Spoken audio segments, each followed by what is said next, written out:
Welcome to the NASCAR Live Before Lock show right here on Awesemo.com, as we are here to get you ready for today's Daytona 500. Hopefully everyone's having a good Sunday afternoon, as I am joined now by a guy that I got a chance to do a show with last year. You've seen him on YouTube. He's now joined the team over here at Awesemo. Chris Pennell, appreciate you joining the team here to get us ready here for today's Daytona 500, man. How you feeling over there about your lineup so far? Oh, I'm super excited. I've been waiting for this day since we did the last show. So I'm super excited. Thanks to the Awesemo team for having me on. I'm looking forward to a really good debut show. Of course, be sure to hit that like button. That really does help out the show. Of course, if you're not subscribed to Awesemo, hit that subscribe bell and the notification bell so you know when a new show is live here on the channel. And got to take advantage of that promo we got going on right now over at Awesemo.com. A NASCAR weekly pass for 50% off for $4.98. That does expire today, so we need to get all those tools and content for today's NASCAR DFS. You got to head over there, get that promo. Of course, you got to look at those ownership projections. They have changed over the last 24 hours or so. Before we get into roster construction, let's just get right into the weather. It's going to rain. Yep. Unfortunately, it's looking like it. I'm hoping we can get into it tonight, but it might be a tomorrow show. Yeah, that's the best way that we can basically describe that. But let's talk a little bit about roster construction. I did the show with Phil yesterday, so everyone kind of heard Phil's thought about how he was constructing his roster. For you, how are you constructing your rosters? So one thing I want to say, roster construction at a track like Daytona, it is more important than just about any other track, because the way this racetrack is set up, we are going to see plenty of wrecks. I was looking at the past 6 races here at Daytona. We are averaging just under 16 cars wrecked out per race. So we have to figure out how to construct lineups so we can build an optimal lineup conditions, because it's anyone's best guess of who's going to wreck. But if you set your lineups up right, you can still set yourself up for some success. So for the most part, we are going to target drivers that are starting in the back, especially for cash games. Now in tournaments, I don't hate taking some stabs at the guys starting inside the top 10, top 15, because sometimes those guys slip through the cracks and end up in the winning lineup if they happen to win the race, lead some laps, and finish inside the top 5. So looking at the previous optimal lineup to the past 6 races, from drivers starting 1st through 12th, we're looking at about 0.67 drivers, 13th through 24th, 1.33 drivers, then 25th through 40th, about 4 drivers, and about $42,000 salary used. So a big thing here at Daytona, you can leave plenty of money on the table. And I was actually looking at a recent optimal lineup about, I want to say 3 or 4 races ago. Only $31,000 was used in that lineup. So do not be afraid to leave salary on the table here. That is perfectly fine. It's a good way to get different from the field.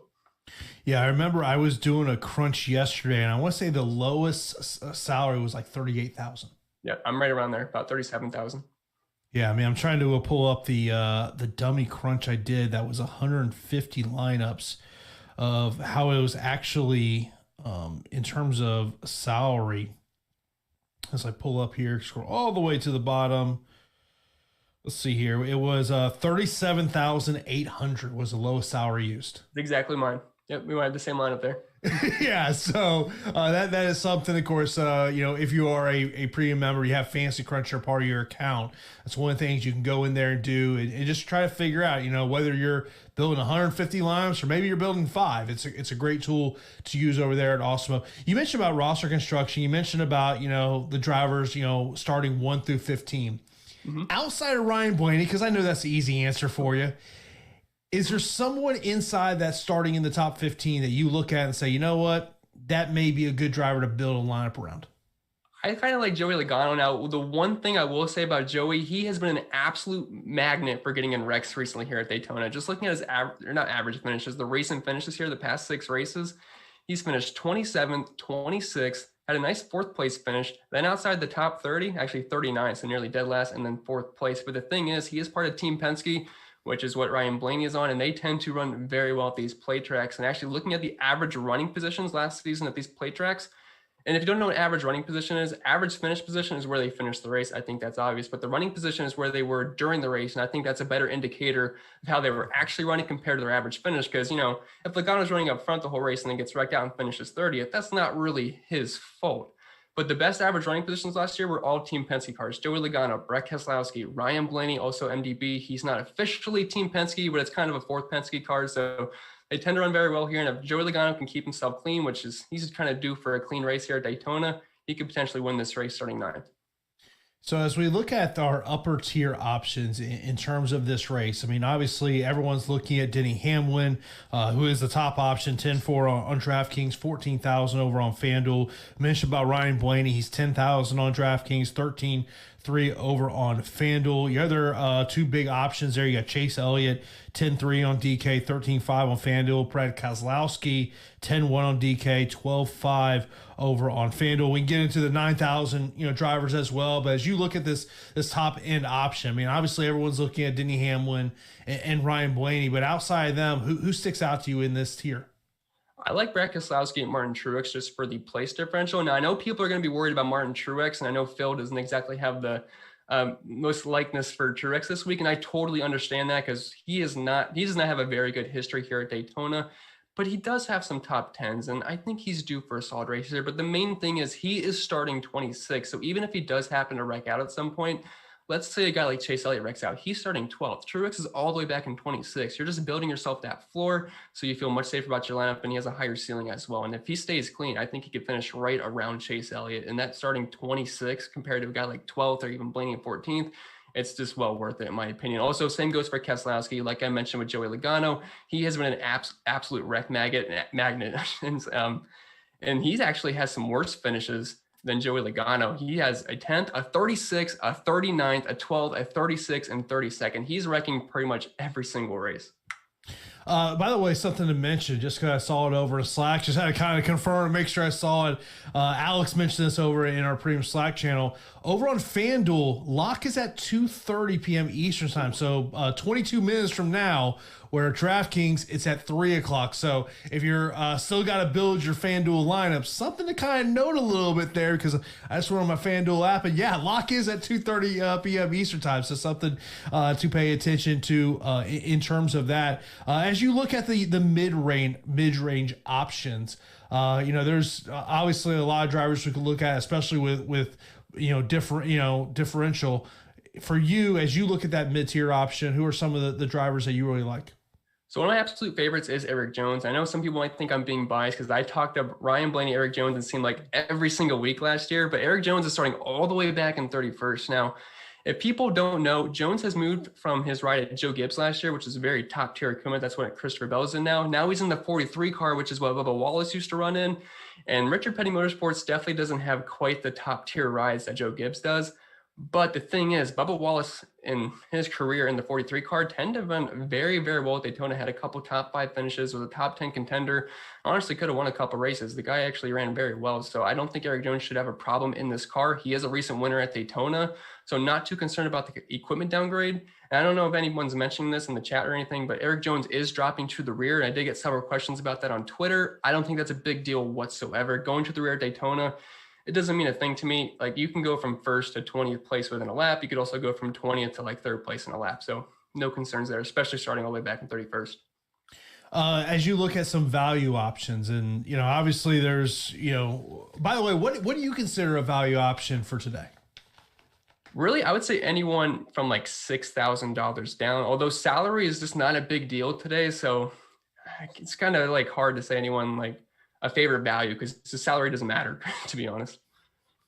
And obviously you look at, in terms of some of the guys that we're seeing getting ownership there that are under 6,000. I mean, right above it at 6,100 is Austin Cendrick. I remember yesterday we were seeing massive ownership. That ownership has come down, but still getting significant ownership. Oh, yeah. I think he's pretty much the top play in the entire slate. Now, you can make a case for a guy like Denny Hamlin for sure, but Austin Cendrick has zero downside besides maybe losing one spot to Gralla. But something to keep in mind for Cendrick, he is not in some dumpster fire equipment. He's got a Penske car, the 33 car. And like I was mentioning earlier, Team Penske tends to run very, very well here at Daytona. He also won the Xfinity race yesterday. And I'm not saying he's going to be up to par with guys like, Ryan Blaney, Joey Logano, Brad Keselowski. But if he doesn't wreck out early on, very, very good chance he's competing for a top 25 finish, which is going to absolutely smash on DraftKings for where he's starting. And even if he was just to say he's the first guy that wrecks, he can still get positive points. Meanwhile, someone like Alex Bowman could get negative 30. Yeah, I mean, we talked a little about Bowman yesterday, just starting on the poll. It's like, what's the thought process in rostering him? I'm not sure there is a good thought process for it, because guys starting on the poll just don't make optimal lineups. Like, if he wins, he wins the race, he's getting, about 45 points. He leads some laps. He's not going to outscore guys that are starting all the way back in the back, like a Martin Truex Jr., who I know is in a somewhat similar price range, if I'm remembering off the top of my head. Yeah. Martin Truex Jr., if he gets a top 10, he's easily going to beat out Alex Bowman on this slate.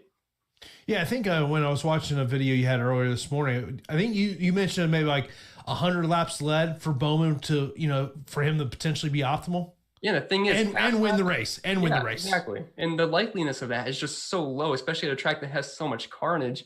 And I just don't really think there's a good way to want to roster Alex Bowman, because the one thing about DraftKings is fast laps are weighted heavier than laps led, and fast laps are completely random through the field at Daytona because they're all drafting off each other. So anybody can pick up a fast lap. Meanwhile, if you're like at a track at Atlanta, the guy up front, like Kevin Harvick, if he's leading 100 laps, there's a good chance he's getting the majority of those fast laps. That's not going to be the case today. Moving on to risky plays. I feel like anytime I roster Ricky Stenhouse Jr., he screws me. I actually had him on my notes as my risky play here, Ricky Stenhouse Jr. But he is great at super speedways. I mean, it's so weird because it's a track that there's a bunch of wrecks, and Ricky Stenhouse Jr. is a guy that loves to wreck, but at super speedways, he tends to just run very well. He's completely opposite for the most part. And the funny thing is about Stenhouse, he has one of the best average running positions here at Daytona, one of the best average driver ratings. Now, he's better at Talladega, which is another plate race compared to Daytona. So they're a little bit different. And actually, Stenhouse does have an average finish outside the top 20 here. But if he doesn't wreck, it's going to be wreckers or checkers here for Stenhouse. But if he doesn't wreck, I think there's a good chance he can finish inside the top 5 at lower ownership compared to the other place differential plays in the slate. Yeah, we always joke with my buddy Pete the Heat. And Pete, I'm sure he's in the chat. Pete, just let me know who you got the most exposure to, because for whatever it is, every time he's on NASCAR DFS, he always has the guy who wrecks first. Let me know so I can drop the exposure, please. Yeah, exactly. But of course, we are here to answer your questions. Before we get into that, do want to let you know about the promo we got going on over today at Awesemo.com. It does expire today. Just go to Awesemo.com/promos to sign up for a NASCAR weekly pass where you get 50% off. That's for just $4.98. You do got to use that promo code NASCAR to take advantage of that promo. If you want to get an Awesemo Plus pass for all the sports that we got going on, you can get it right now for $29.95. Get you access to our player projections, ownership projections, our premium Slack channel, and so much more. By the way, speaking of our Slack channel, get some questions that we've got in over there. Bruce saying, thoughts on Chase Briscoe? So the one thing is, and I know Phil agrees because I was reading his article, he is worried about rostering rookies at Daytona. The thing is, though, he's got a nice built-in floor starting 30th. He's in good equipment. Clint Bowyer used to drive in this car, the 14 car. Clint Bowyer, I believe, did make the optimal lineup here in a similar spot to Chase Briscoe last year. Now, Clint Bowyer has way more experience at Daytona than Chase Briscoe does in the Cup Series, but starting 30th is definitely worth having a decent chunk of exposure, in my opinion. Chris Buescher, this is a guy that we talked a lot about yesterday. Phil loves him in this spot. I know when I was doing my crunches, Fancy Cruncher doesn't love him as much as Phil does, but what's kind of your thoughts on Chris here? I love Chris Buescher. If you guys read the NASCAR Awesemo article that I posted yesterday, he's one of my favorite tournament plays in the entire slate. Something crazy that sounds crazy. He actually has the second best average finish on the entire slate at Daytona, only behind Denny Hamlin. He has been phenomenal here at Daytona. Average finish of 12.7, 3 top 5 recently, 4 top 10s. I know he's starting a little bit further up, starting in 22nd, so I feel like that'll make his ownership a little bit lower. Now, unfortunately, Fantasy Cruncher, his ownership yesterday was really, really low. That has climbed to close to 20% today, but I still think it's worth being overweight on him in tournaments because starting a little bit higher up makes him a little bit more risky, but I think it can be worth it. So I'm looking at apparently seeing over our Slack, apparently Bubba Wallace's crew chief has been ejected. I saw Bob tweeted that he failed twice. I think he was under his 3rd try now, but I have not seen an update after that. Yeah, I'm just doing a little search on Twitter. Yes, so this article from the Tallahassee Democrat where he failed the inspection. He will start from the rear. I know that's it kind of affects how I like him because I thought early on he could potentially lead some laps and kind of just stay clean in the top 5. So now he's going to have to work his way through the field.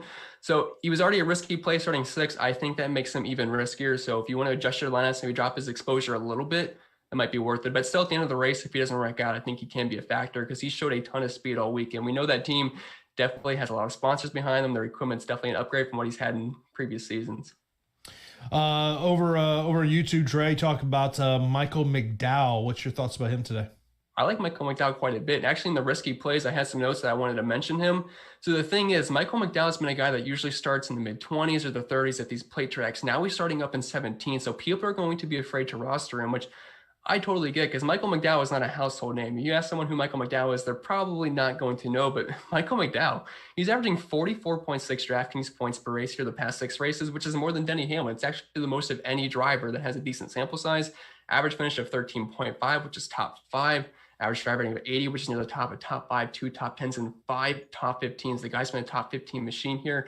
People are going to be afraid to click his name starting 17th, but I like being a little bit overweight on him in tournaments because he's just one of those guys that knows how to stay clean at Daytona.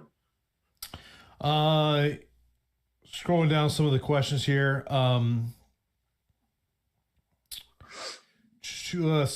Scrolling down here. Kind of rolled down here some of the questions. One of the things I did see someone talking about was stacking the lower end guys. In terms, what I mean by lower end, starting in the back of the field. What's your thoughts on that as a roster construction? That's probably one of my favorite things to do. Like in cash games, like I would not go above a Denny Hamlin starting position. He starts in 25th. I would not really recommend going above that in cash games. If you just want to roster like Hamlin, because I think he should be a cash game stable, and he's going to be behind an owned enough where it doesn't matter what he does. But you need to be rostering guys like Brawla, Cendrick, Alfredo, Chastain, all those guys in cash games because they give you that nice high floor. Because you're not trying to take down a cash game contest. If you just finish in like the top 50%, you're good.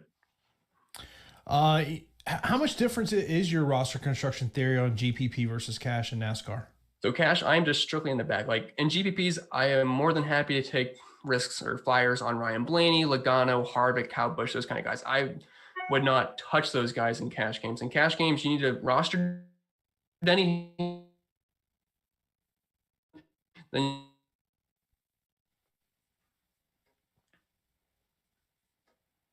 Hey, Chris, we got you back there? Yeah, I got you. Oh, sorry, back did you hear anything I said? I heard a little bit about how your different theory in terms of GPP versus cash and what drivers you potentially stay away from. Yes, for sure. Kozlowski or Kyle Busch? Kyle Busch is a guy that we really didn't talk about a lot yesterday. He's just in that weird starting spot. So the 8 through 14 spot is absolutely loaded with top tier drivers. We got Logano, Harvick, Busch, Blaney, Chase Elliott. Those are some really good drivers. You could also throw in Kyle Larson in there as well. But those guys are tournament only for me. So Brad Keselowski, if you're playing cash games, I think you can make an exception to roster Brad Keselowski. He definitely has the safer floor. So between those guys, I would go with Keselowski because also Kyle Busch, he doesn't have the greatest history here either. So I'll take the guy starting further back. In terms of William Byron, over in Slack, someone's mentioned about him in terms of this race. What's your thoughts on William here? I don't like William Byron at all. I actually have zero ownership because he's starting in the front row. He's also dropping to the rear, and he's still going to be scored in second. So for him to make the optimal lineup, he's pretty much got the hardest path in the entire slate.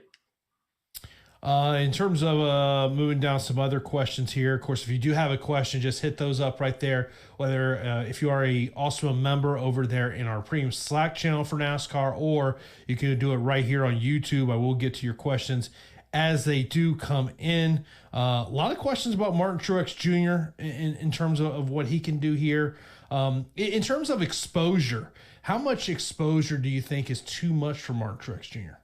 I think anything above 40. Now, he is a very safe play, but the thing is, he does not have a good track record here at Daytona. Now, he does have 2 top 5s and 2 top 10s in his history, but overall, the guy's just not that great of a plate racer. And I feel like he's going to come in between that 35 to 40% range. And I don't feel too comfortable being overweight on Truex, but I think being even on the field is probably a safe way to be, because if he sucks today, you're fine if you're even. If he does great, you're right with the field. I'd rather get different somewhere else. Sam over in Slack saying, how much salary is too much to leave on the table? I would say the lowest lineup we were talking about was at what, 37,800. Yeah. I wouldn't be comfortable probably using anything below 35,000 today, because DraftKings has gotten sharper in the pricing where they do price these guys up starting in the back. Because back in the day, I mean, you could leave like easily 20,000 on the table, but not so much these days. Nathan would like to know, what's the best GPP option under $6K?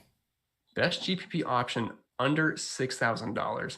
I would say Anthony Alfredo, because he's kind of right in that Gralla and Cendrick tier where they're all starting in the very back. And Anthony Alfredo, it's also his first official Cup Series race. So people are going to be a little bit iffy to probably roster that. He doesn't have a big name. And I think his ownership should come in lower owned than what he would be, like his chances of being in the optimal lineup.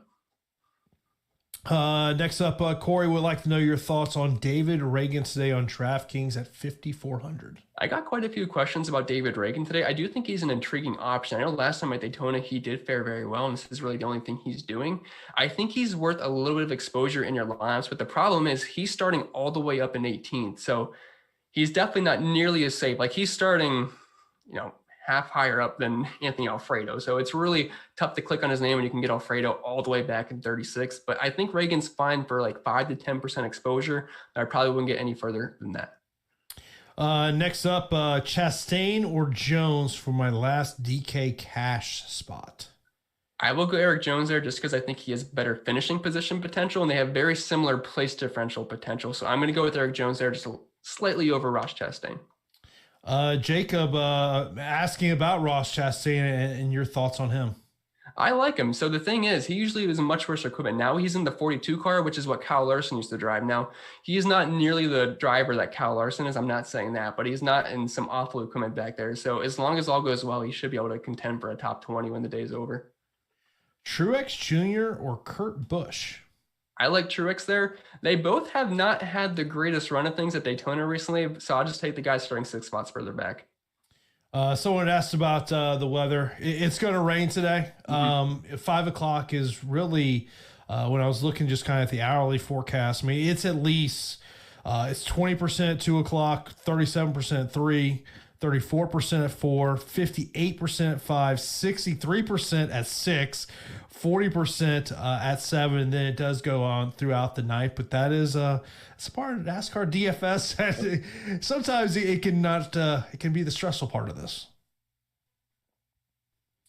But let's see here. Zachary asks.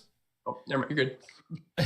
I don't know if you've got the super draft multipliers in front of you or not, but Zachary was asking about favorite super draft plays, if you do have any there. So I'm not personally a player on super draft, but in my live stream today, I was getting some tips from my people, and they said Gralla starting all the way on 40th has a 3x multiplier. You can double check that for me, but if that's the case, I think that might be a strong way to go, but I'm personally not a big player over there, so I don't want to steer you in the wrong direction. Paul was asking us about rating the guys in the 10K range. Of course, that's Hamlet, Elliott, Kozlowski, and Blaney. Rating the guys in the 10K range? Yeah. Well, obviously, Denny Hamlin's going to have to be number 1 for me. I would say Blaney is number 2 over Keselowski just because I'm a big fan of Blaney today. I know he's starting 10 spots further up, which does make him a bit risky, but I still think he has a really good shot of winning this race. I would say the winner of this race, more than likely, is going to be Denny Hamlin or Ryan Blaney unless they happen to wreck out. And then I'll give Keselowski the edge over Chase Elliott because of the starting spot. Mike's asked, he goes, is there any of the rear drivers that you would consider a bad play? So Derek Cope, he is starting 32nd. I know people are probably not playing Derek Cope, but the guy is over 60 years old. So I'm kind of nervous of what he's going to do on the track today. I'm hoping he doesn't just start an absolute massive wreck. So I would say maybe Cope, Joey Gase, all those kind of guys in the 4K range, probably guys I'd want to steer away from because Joey Gase is starting 28th and that really limits his upside. Guy Nolan chimed in here, and it's a great question. And of course, there's likely some people in here who today may be their first time playing NASCAR DFS. What would be your general advice for those people? If it's your first time playing NASCAR DFS, just know that Daytona is a completely different animal compared to the rest of the track. So we are stacking the back here for the most part. We're leaving so much money on the table. It's a completely wild race. When we're at a regular track, for the most part, we're going to be using close to the max salary. We're not going to be just stacking the back with guys like Gralla, McLeod, Balicki. It's going to be completely different strategies. Just know if you're completely new to NASCAR DFS, each track has its own strategy. It's not just a straightforward thing every single week. Mo over in our Slack channel would like to know about Reddick and Briscoe in cash and whether or not you like them. I think they're fringe cash plays because I do like where they're starting. It's going to be harder to trust a rookie for me starting 30th. Now, it's a nice starting spot. It's just I can get guys starting a little bit further back. I know Cendrick, I know he's not a full-time Cup driver either, but still starting 30th, 29th. They are safe-ish plays. I just think you can go a little bit further back and get some better cash plays. And if you're going to go in that range of 29th, 30th, I feel like I'd rather just get a more experienced driver like Truex or Keselowski. Appreciate everyone in here on a Sunday afternoon as we get you ready for the Daytona 500. Be sure to smash that like button. We got almost 700 people in here. Let's get those likes over 200 here in the next couple of minutes. Ed mentions, he says, is Truex a lock in cash since he's starting at the rear of the field? He's not a lock. I know he's a big name, and that starting spot makes it really attractive. But there is guys starting further back that I feel are a bit safer. Because the thing about guys like Truex and those kind of guys, they're going to want to work their way up through the field. Guys like Cendrick, Alfredo, Gralla, they're probably not going to try to go win the race early on. They're going to sit back and wait for a big one, and then they'll be happy with like a top 20 finish. Like them getting a top 20 is kind of similar to a win for the rest of the guys. Connor asks a question. He goes, if you were to make 10 lineups, would you have at least 10% one lineup exposure to 20 plus drivers? And should I keep it to less total guys? So my strategy in 150 max, I'm willing to completely spread it out. But if I'm doing 20 max, I tend to go more overweight in the drivers, like more in my core. So instead of being super spread out, I'd rather just go in not all in, but more heavy on the drivers I like. So you have a nice tighter core and a better chance of maximizing your profit there. We got a single entry GPP question. And it's a great question here from Sean of how risky is it to fade Hamlet in a single entry GPP? It's very risky. The thing is, though, you can gain leverage by fading those big name drivers in the back. So I am not against that. If it was cash, I would say absolutely not. You're crazy.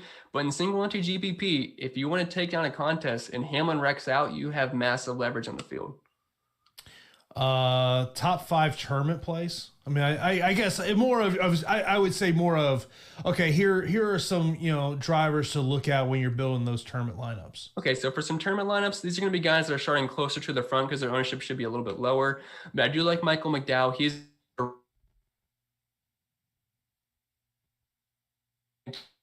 $200 difference, and salary shouldn't be too much of an issue where it's going to be that tight. But he's starting in the top 20. But I love Michael McDowell, especially at Daytona. He tends to run very well here. I like Chris Buescher quite a bit.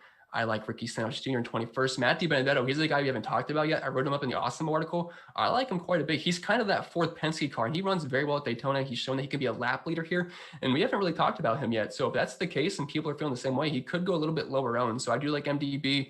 He's a direct pivot off of Ross Chastain, who's starting all the way back in 34th. Then some guys up front, Joey Logano, Ryan Blaney are some strong tournament plays as well. Jacob would like to know, if you had to choose a driver 7K or lower, who would be the best driver to choose? Oh, 7K or lower? Yeah.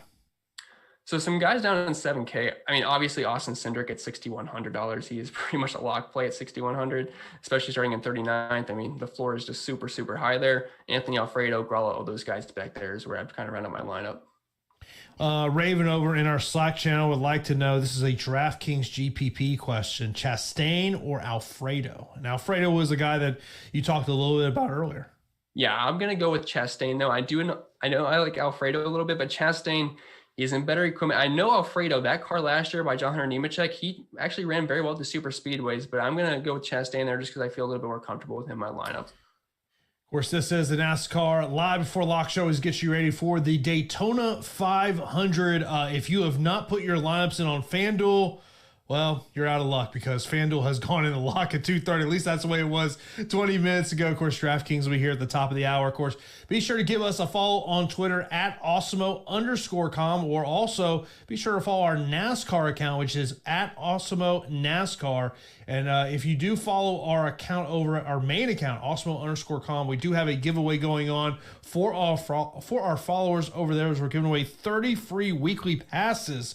So check that out right now. Go follow at Awesemo_com today. And of course, be sure to smash that like button here, man. Getting close to that 200 number I asked for. So appreciate everyone hitting that smash button right there as well. Matty D is a guy that we really haven't talked about much, I think, today. So what's your thoughts about Matty here? I like him quite a bit. I did mention he's kind of like that fourth Penske car. He is with Wood Brothers Racing, but those cars run very well. And I would not be surprised that once they can all link up, they'll kind of sort of train near the front front of the pack, and if they can stay clean, they have some really nice finishing potential here. And everyone likes Matthew Benedetto. He's one of those fan favorites, and it would just be a really nice story if he happens to win the race. Another single entry GPP here. Question. This comes from Sam. Elliott or Blaney? I'm going to go with Blaney there. I'm not sure if that was a surprising answer by me, but I will give you Blaney there. I do think Elliott will be a little bit lower owned, but keep in mind, he is NASCAR's favorite driver, and there should be a lot of casual fans playing today. So everyone's going to want to play Chase Elliott. So if they're going to be similar ownership, I'd definitely go with Blaney. Mo, once again saying, Chris, you said sorry really isn't an issue. So 6,800 for my last cash spot. Would you play Briscoe, Alfredo, or Gralla? Gralla. Dead last, can't lose you any points. That's a good point. It's a really good point. What do you think his ceiling is though? I mean, he could get a top 15 depending on how the race goes. If there's a bunch of wrecks, I mean, the equipment does not matter here at Daytona. We've seen Justin Haley win a race before. Now it was rain shortened, but these guys can move their way up quick. I mean, equipment's not much of an issue here. So ceiling's the limit, really. Do you got a long shot underdog to win this race? I think a guy like Michael McDowell, Chris Buescher, I mean, you can get some decent odds on those guys. I would not be surprised if they could, potentially win the race. They've been close before. Tyler Reddick for FanDuel GPP. Yeah, Tyler Reddick's a really strong play. I mean, he's near Charlie 30th. I mean, he should be able to gain plenty of spots. So I definitely don't mind Tyler Reddick today. I have a decent chunk of him. Yeah. Frederick knows, is there any love for Ryan Preece today? Not personally. I think I have maybe sub 5% ownership. He's just starting so far up. I want to say it's 11th place. 11th place. There's just virtually no upside. He's got an average finish of 26.5 here, running position of 22.7. It's going to be very tough for Priest to make the optimal lineup today. With obviously the weather conditions we're going to see in Daytona today, how does that affect your strategy at all? It does not, because I'm not going to be in the business of trying to predict the weather. I have no idea what it's going to be in Florida today. So if it's going to rain, I guess I could just chalk it up as an L in that part. But I think we should probably going to try to. I will tell you, I'm about 3 hours west of Daytona, and this late this morning when I was driving the gym, the clouds were pretty dark. We didn't get any rain, but it was pretty dark. Alan says, is 75% too much exposure for Ryan Blaney? Yes. Look, I love Ryan Blaney. I'll be the first guy to tell you to play him every single week, but it's way too much today. I'm sorry. Yeah. Truex or Blaney? I'll take Blaney there. I guess the question with that would be is, in terms of a ceiling. Ceiling? Do you think, would you say it's obviously Truex because of where he's starting? Yes. Yep. We're getting a lot of Ryan Blaney questions. Apparently, your Ryan Blaney fan club has joined us today here in the chat. It was Blaney or Kurt Busch. I will go with Blaney there, and I will say I did announce myself as the leader of the Ryan Blaney fan club, so we should expect these in the future. We mentioned about the news with Bubba Wallace with the failed inspection going to the back of the field. Crew chief has been ejected from the race as well. What are you doing now with Bubba Wallace? I guess the question is, will your exposure completely change now? It did not change. I personally had below 5% anyway. I feel even better about that now that he's going to the rear. Great comment by Frederick. I totally agree with this. For a newer NASCAR player, do not look at the standings during the race. I promise you, if you guys are stacked in the back, you're going to think you're an idiot or I'm an idiot the entire race until some wrecks happen, because you're going to look dead for quite some time. So just be ready for that. There's going to be swings. You're going to be winning 100K at one point. Then you're going to be losing all your money. Don't look until the last lap, really. I learned my lesson last year. I was like mid-race, like, wow, I'm doing pretty damn good. All right. And then I'm like, race ends, I go, what happened? Yep. Every single race. That's how it goes. Yeah. It's just one of those things you just can't do it. You just can't do it, man. Thoughts on Cole Custer? That's the first question I think we got about Cole Custer. I think he's going to go overlooked. He's in a good starting range in 27th, but he's kind of right around some guys that I think are a bit better plays. So Cole Custer, he's more of a tournament play for me. Don't think I'd go there in cash games, but I do think he's a solid play today. Of course, be sure to smash that like button here. Appreciate everyone that's in here on a Sunday afternoon. We will be doing live before locks every race day. Of course, the strategy show will be on the eve of the race as well. So we keep it locked here. Of course, also be sure to take advantage of that promo we got going on over at Awesemo.com. Just go to Awesemo.com/promos. Use the promo code Daytona. You can get a NASCAR weekly pass for 50% off. That's only $4.98. That promo does expire today, so you got to take advantage of that. Over in Slack, Raven wants to know, is Hamlin worth a fade for lower-owned guys like Blaney in DraftKings GPP, or is he a must-have? I won't say anyone is ever a must-have, especially at Daytona. So I think it's definitely worth fading Denny Hamlin for Ryan Blaney in a couple of lineups. I mean, you can get massive leverage if something happens to Denny Hamlin, and he doesn't have a force shield around him that's going to just make him 100% avoid wreck. So I don't mind that. Yeah, I mean, when I did a crunch right before the show and just kind of, Hamlin was the top option in terms of those top tier options, but, getting a lot of Gralla, getting a lot of Cendrick, got a fair amount of Cole Custer as well. Yeah. Thoughts on two top 10 drivers in a single line for a DraftKings GPP? Two top 10 drivers in a single line. I think taking a stab at Joey Logano is probably the best way to go. Like I mentioned earlier, he's part of that Team Penske. He tends to ride towards the front. If he can avoid a wreck, he should be right up there with guys like Ryan Blaney, Denny Hamlin competing for a win at the end of this race. Also, maybe a guy like Kevin Harvick. I'm not someone to typically roster him at super speedways, but he tends to run well unless he gets a wreck. I know he's only averaging 7.8 DraftKings points per race here, but he's one of those guys, if he can keep his nose clean, he could be there at the end of the race competing for that win. Next to Hamlin, what driver do you like above 9K for cash? Above 9K for cash, I would say Martin Truex Jr. is probably the best way to go above $9,000, just because he's starting the furthest back out of all of those drivers, and that's really the main focus here in cash games. You briefly mentioned Kyle Larson a little earlier. I want to say he's starting with 13th, I want to say? Yes.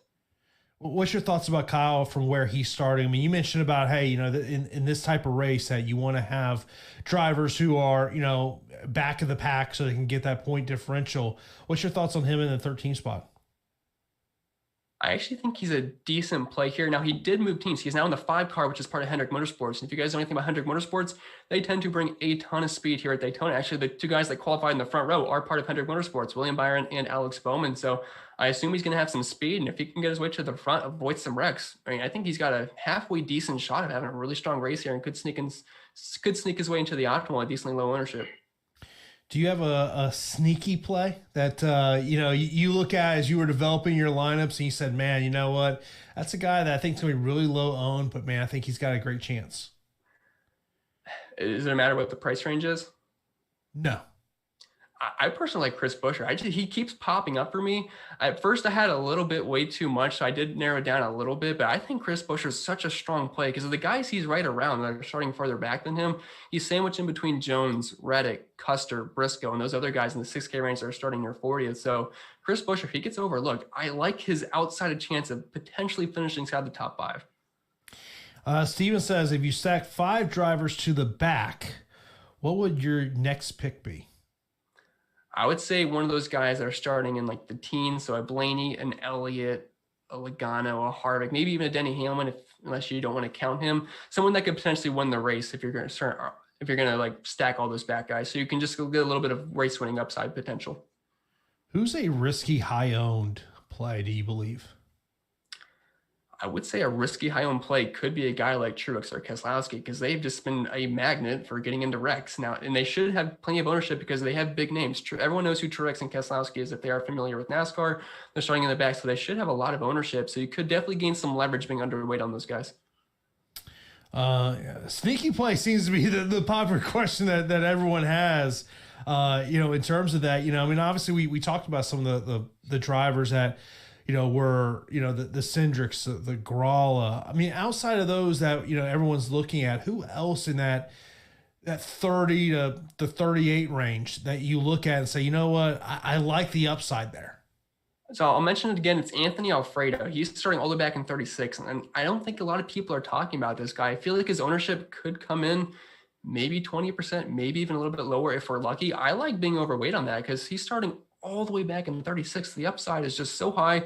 The floor is really high. There's not a lot of downside here for Anthony Alfredo. And if people are going to overlook him, I think that's a really strong spot to get overweight on. Next up, E-Rush over in Slack was want to know your thoughts on McMurray. That's the first time we talked about Jamie McMurray. So we know he has plenty of experience here at Daytona. Like, the guy's an old man. We know that. But he's starting in 19th. He's not that old. But he's starting in 19th. And it's kind of in that weird spot where, is the upside really there for him? He could potentially finish in the top 10. But he's just one of those guys that's really hard to click on his name. I think anywhere from maybe 7 to 15% ownership is a sweet spot for Jamie McMurray because I'm very indifferent. Like, I could see him getting a top 15 finish. I could also see him finishing close to where he starts. Erica would like to know if you are playing Gralla in GPPs. Oh yeah, I'm playing him pretty much everything. Now, Gralla is going to be very high owned. So if you want to play Gralla in tournaments, it's probably best to go overweight on him just to kind of like plant your flag on him just so you can have some leverage there. Single entry GPP on DraftKings, Truex Jr. or Blaney? I'll go Blaney there.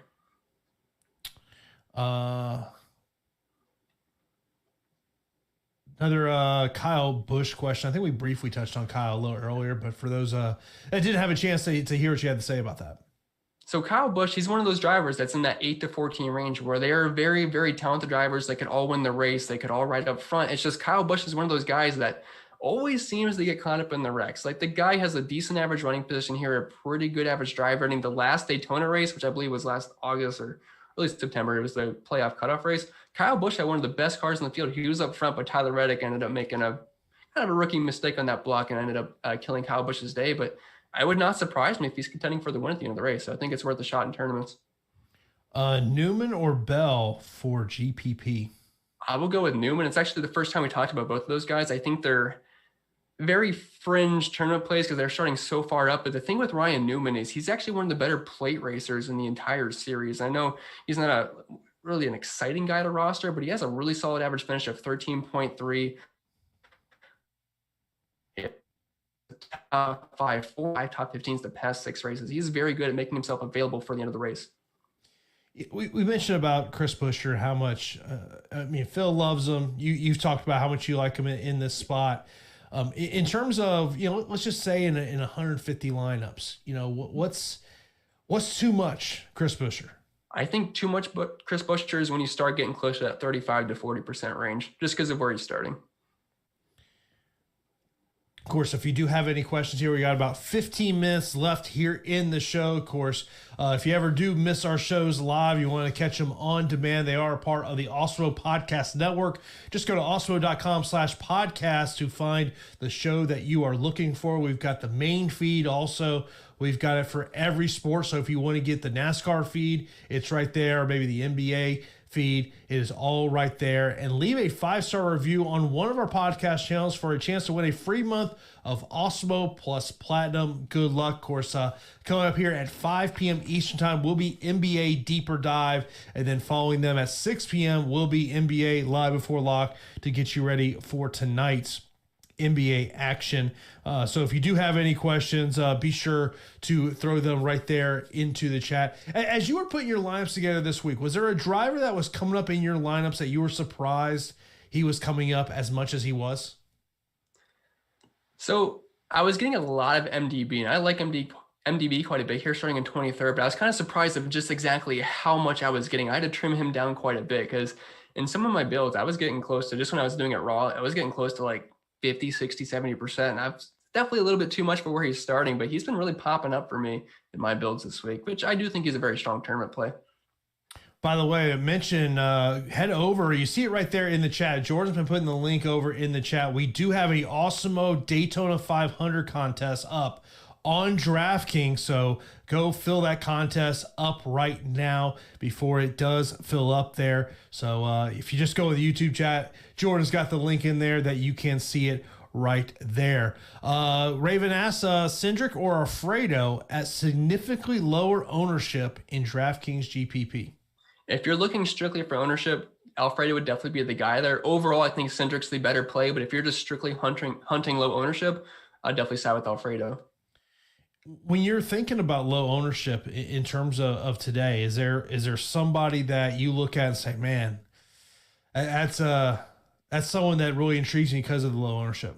Michael McDowell, for all the reasons we mentioned earlier. I just like the starting spot. People are going to be afraid to click that name. He's right beside Austin Cendrick starting in 39th, and we know he is going to just be the absolute chalk today. So I really like that nice, just direct pivot to Michael McDowell.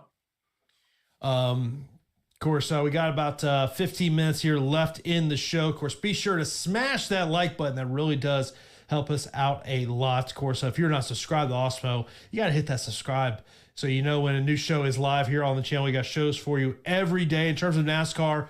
When we have a Sunday race, strategy show on Saturday. Of course, Sunday we'll be here for Live Before Lock. Is there a driver we have not talked about that that you personally have like, man, you know what? I've got a good amount of them.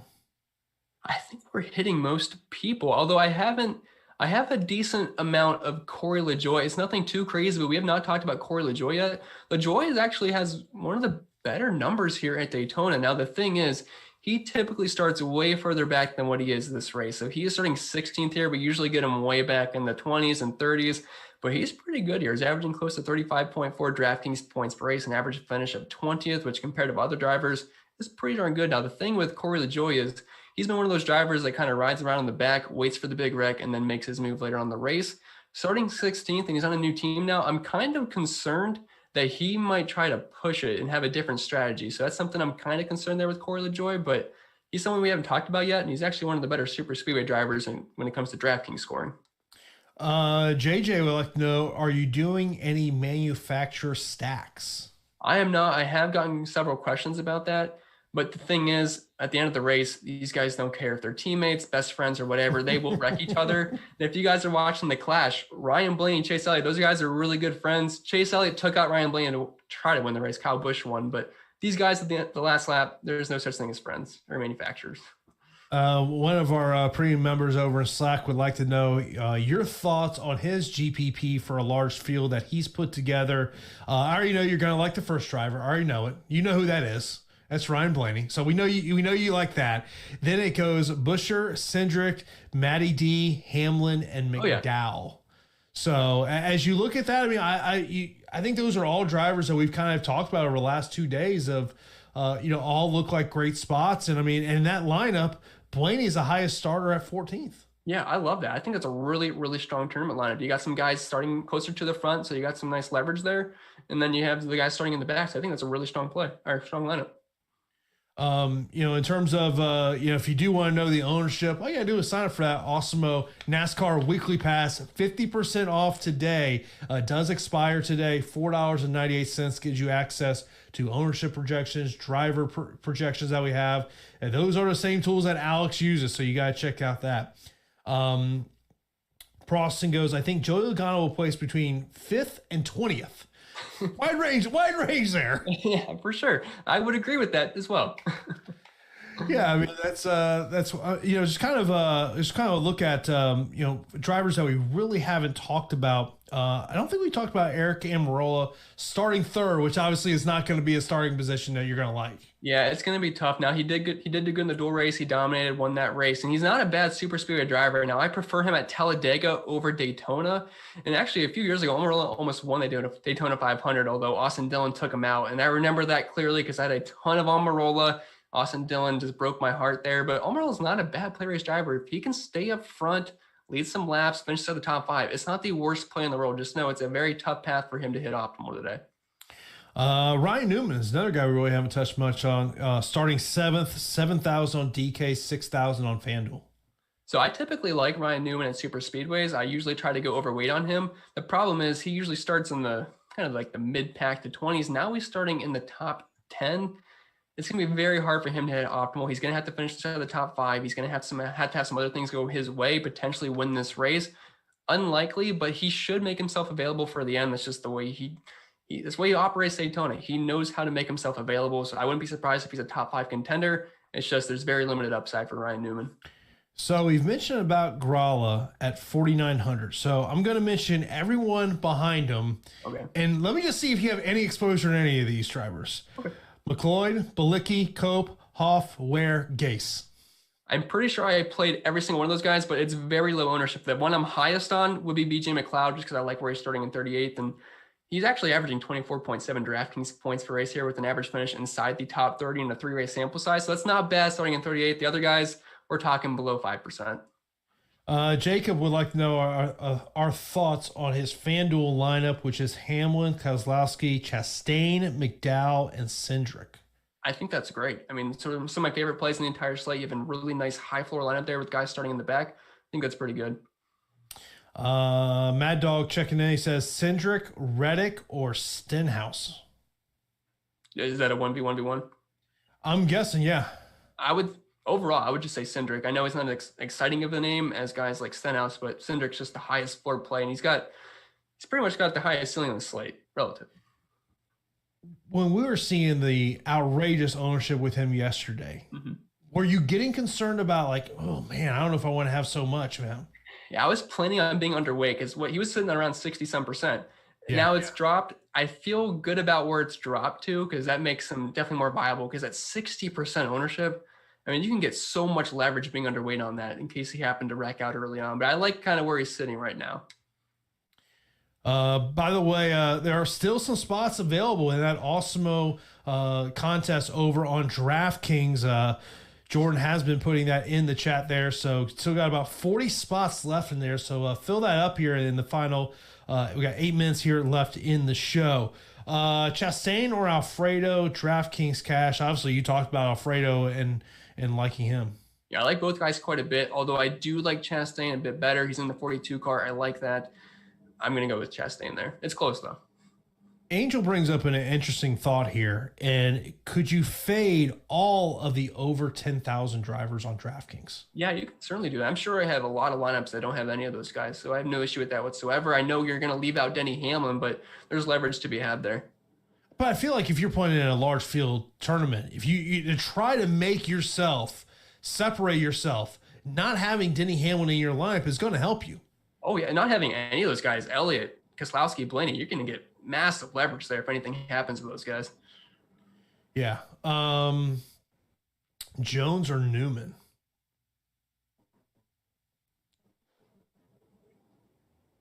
Eric Jones or Ryan Jones Newman? There. The PD upside is massive compared to Ryan Newman. Yeah. Yeah. Eric Jones.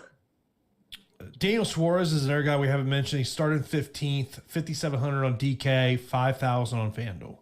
I'm not planning on having much Daniel Suarez exposure whatsoever. He's just starting so far up. It's just not really worth the risk for me for a guy that I think would be happy with a top 20 finish.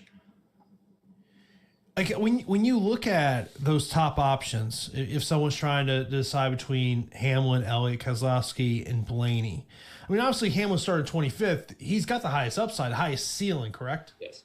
Yep. As you look at drivers in that 9,000 range, is there someone that you say, you know what, man, he's not getting a lot of ownership, but I think that ceiling is high? So Joey Logano should be significantly lower owned than Martin Truex. I don't hate being overweight on that just because I'm a big fan of Team Penske at these super speedways. So if Joey Logano is going to be that much lower owned than Martin Truex, I would not mind siding with the Logano side, but there is plenty of risk there to be had. Yeah, I just wanted to look in the big GPP for FanDuel, which they did lock at 230 here. So Busher 14%, Cendrick 20.5%, Blaney 50%. Blaney's really 50% over there? Our Hamlin's 50%. Okay, I was like, whoa. Blaney at 20%. Okay, that sounds about right. Yeah. And but yeah, FanDuel did lock at 230, so that's how I know what the ownerships are in terms of that one. Is there, as people are getting their DraftKings lineup now, finalized here in the last 5 minutes? Because if you're in these last 5 minutes, you're probably scrambling at this point to get that CSV in there. But I mean, obviously, you've mentioned about Blaney, you mentioned about Cendrick, you mentioned about Busher. Who are some of the other what you would describe as your core plays? So some of the guys I have highest ownership on, just off the top of my head, it's Hamlin, it's Cendrick, it's Gralla. Then some of the guys you didn't mention, I do have quite a bit of Briscoe, Truex, Kozlowski, Chastain's actually one of my highest owned drivers, as is Eric Jones. So that's kind of like the guys I'm kind of most banking on for today. Of course, you'll have some coverage on Awesemo.com for next week's race, the Daytona road race. And you mentioned a great point of, you can have your strategy for this one, but it all changes next week. Oh, yeah, for sure. Of course, be sure to, as you leave the show here, be sure to hit that like button. That really does help us out a lot as well. Good luck to everyone coming today, as we are just a couple of moments away from lock. You got a pick for me who's going to win the race? Do you got a favorite pick? Is it just Blaney, or are we just putting the shirt on and going with it? It's a boring pick, but I would say Denny Hamlin. If not Denny Hamlin, Ryan Blaney. Of course, I will be back on Saturday with Phil for the strategy show for next week's race. And then myself and Chris will be back coming up here next Sunday for Live Before Luck. Good luck to everyone, and be sure to give us a screen grab of the winnings you get there today. So that's going to do it for this edition of the Awesemo NASCAR Live Before Luck show right here on Awesemo.com. Good luck, everyone.